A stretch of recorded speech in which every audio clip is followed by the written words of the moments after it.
guys, and welcome to another novel study with Misty Reads.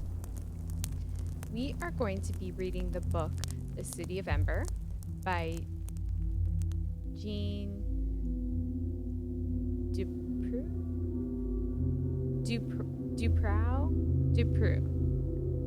Jeanne DuPrau. That doesn't sound right whatsoever. I'm sure it's not right.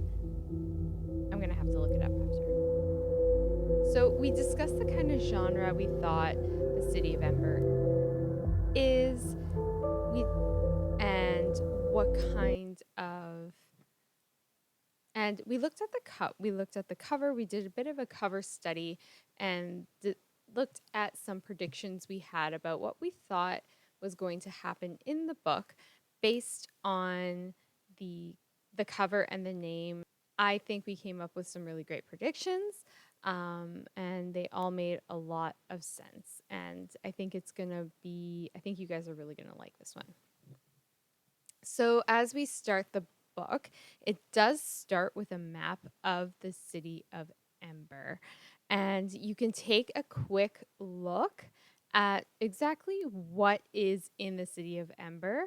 It has everything. A gathering hall, they have station, so obviously some kind of bus.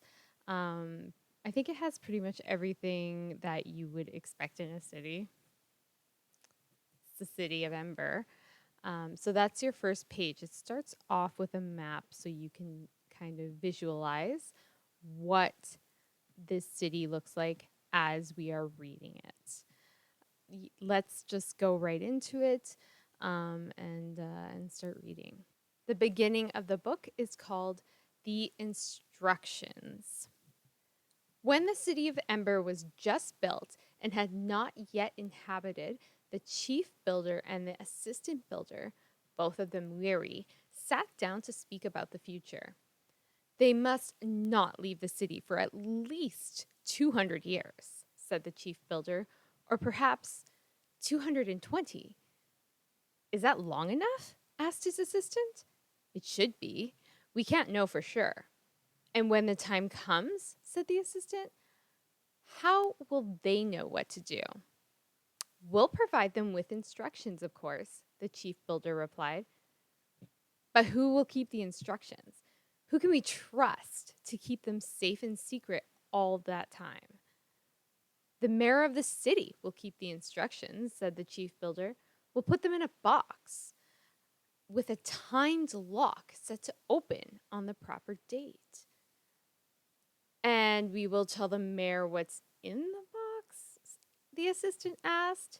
No, just that it's information they will need and they must not see until the box opens of its own accord. So the first mayor of Ember was given the box, told to guard it carefully, and solemnly sworn to secrecy.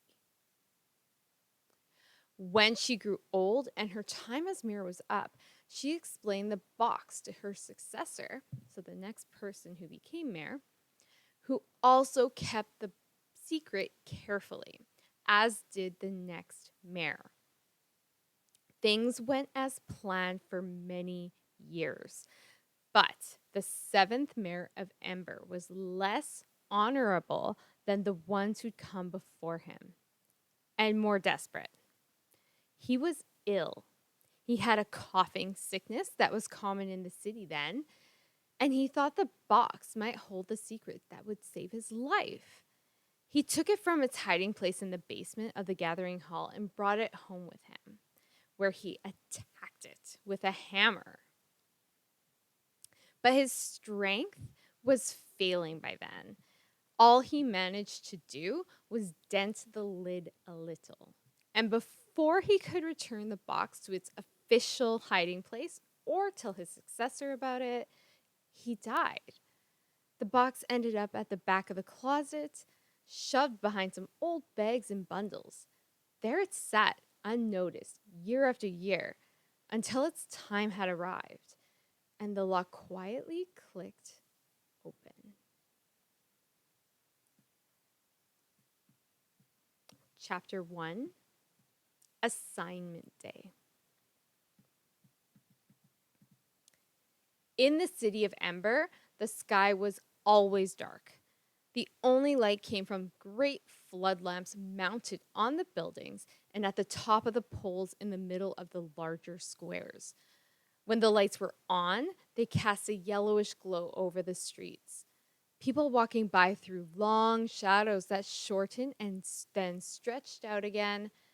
When the lights were off, as they were between 9 at night and 6 in the morning, the city was so dark that people believed that people might as well have been wearing blindfolds. Sometimes darkness fell in the middle of the day. The city of Ember was old, and everything in it, including its power lines, was in need of repair. So now and then, the lights would flicker and go out. These were terrible moments for the people of Ember as they came to a halt in the middle of the street or stood stock still in their houses, afraid to move in the utter blackness. They were reminded of something they preferred not to think about, that someday the lights of the city might go out and never come back on.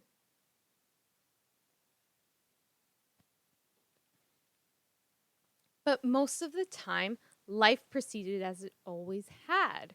Grown people did their work, and the younger people, until they reached the age of 12, went to school. On the last day of their final year, which was called assignment day, they were given jobs to do. Do you imagine? 12 is not that old. 12 is like grade 6 or 7. And that's it.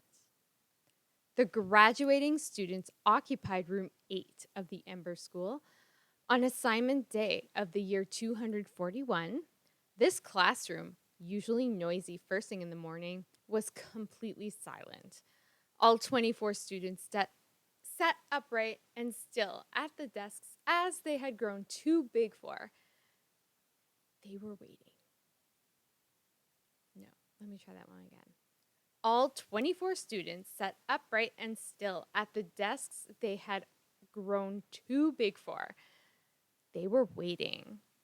The desks were arranged in 4 rows of 6, one behind the other.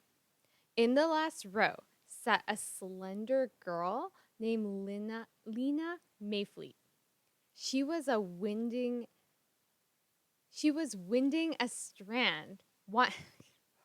She was winding a strand of her long dark hair around her finger, winding and unwinding it again. Sometimes she plucked at the thread of her ragged cape or bent over to pull on her socks, which were loose and tended to slide down around her ankles. So annoying. One of her feet tapped on the floor softly. In the second row was a boy named Dune Harrow. He sat with his shoulders hunched, his eyes squeezed shut in concentration, and his hands clasped tightly together. His hair looked rumpled as if he hadn't combed it for a while. He had dark, thick eyebrows, which made him look serious at the best of times, and when he was anxious or angry, came together to form a straight line across his forehead. His brown corduroy jacket was so old that its ridges had flattened out. Both the girl and the boy were making urgent wishes. Dune's wish was very specific. He repeated it over and over again, his lips moving slightly as if he could make it come true by saying it 1,000 times. Lena was making her wish in her pictures rather than in words. In her mind's eye, she saw herself running through the streets of the city in a red jacket. She made this picture as bright and real as she could. Lena looked up and gazed around the schoolroom. She said a silent goodbye to everything that had been familiar for so long. Goodbye to the map of Ember. Goodbye to the map of the city of Ember in its scarred wooden frame, and the cabinet whose shelves held the book of numbers, the book of letters, the book of the city of Ember. Goodbye to the cabinet drawers labeled new paper and old paper. Goodbye to the 3 electric lights in the ceiling that seemed always, no matter where you sat, to cast a shadow over your head, over the page you were writing on. And goodbye to their teacher, Mrs. Thorne, who had finished her last day of school speech, wishing them luck in their lives that they were about to begin. Now, having run out of things to say, she was standing at her desk with her frayed shawl clasped around her shoulders. And still, the mayor, the guest of honor, had not arrived.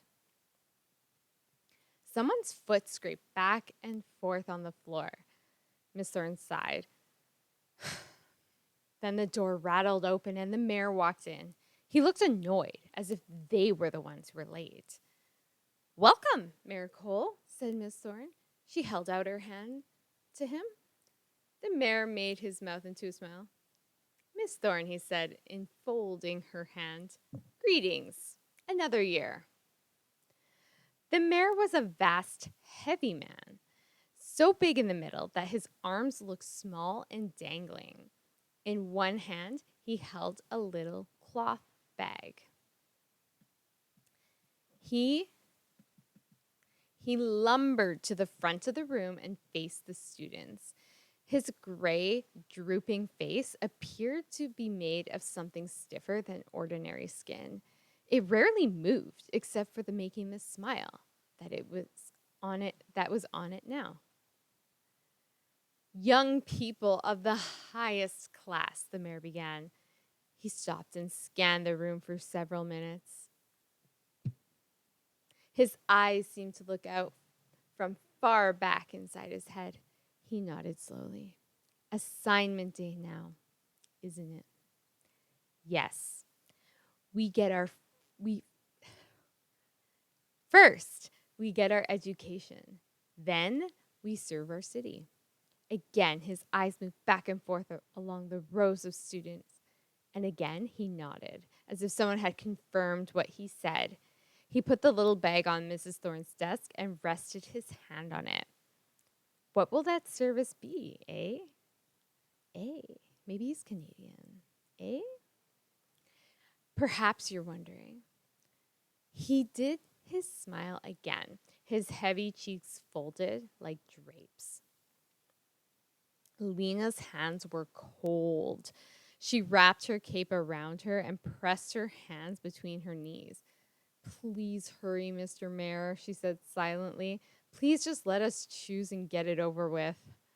Dune, in his mind, was saying the same thing, only he didn't say please. "Something to remember," the mayor said, holding up one finger. "Job you draw today is something for 3 years. Then, evaluation. Are you good at your job? Fine, you may keep it. Are you unsatisfactory? Is there a greater need elsewhere? You will be reassigned. It is extremely important," he said, jabbing his finger at the class, "for all work of Ember to be done, to be properly done." Sorry. He picked up the bag and pulled open the drawstring. "So, let us begin. Simple procedure. Come up one at a time, reach into this bag, take one slip of paper, read it out loud." He smiled and nodded. The flush under his chin bulged in and out. "Who cares to be first?" No one moved.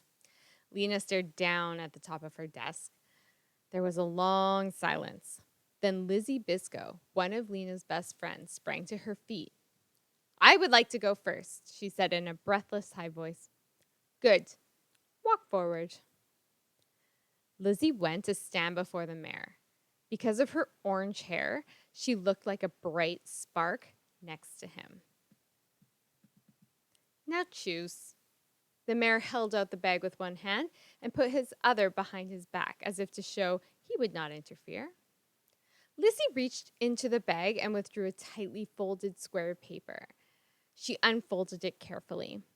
Lena couldn't see the look on Lizzie's face, but she could hear the disappointment in her voice as she read out loud, Supply Depot Clerk. Very good, said the mayor. A vital job. Lizzie trudged back to her desk. Lena smiled at her, but Lizzie made a sour face. Supply Depot Clerk wasn't a bad job, but it was a dull one. The Supply Depot clerk sat behind a long counter, took orders from the storekeepers of Ember, and sent the carriers down to bring up whatever was wanted from the vast network of storerooms beneath Ember streets. The storerooms held supplies of every kind: canned food, clothes, furniture, blankets, light bulbs, medicine, pots and pans, reams of paper, soap, more light bulbs. Everything the people of Ember could possibly need. The clerks sat at their ledger books all day, recording the orders that came in and the goods that went out. Lizzie didn't like to sit still. She would have been better suited to something else, Lena thought. Messenger, maybe. The job Lena wanted for herself. Messengers ran through the city all day, going everywhere, seeing everything.